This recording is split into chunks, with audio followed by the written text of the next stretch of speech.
If you're encountering the Cloud Save error 2025 on your Steam Deck, follow these steps to troubleshoot and resolve the issue. Step 1. Check internet connection. Ensure that your Steam Deck is connected to a stable internet connection. A weak or unstable connection can prevent cloud saves from syncing properly. Step 2. Restart Steam. Close the Steam application completely and then reopen it.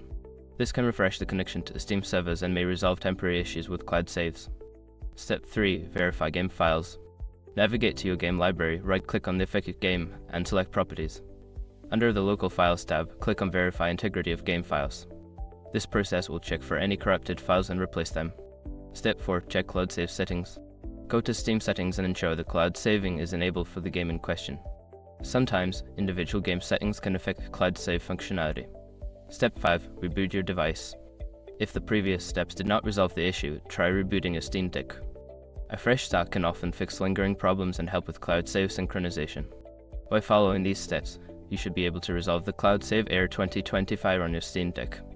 If the problem persists, consider reaching out to Steam support for further assistance.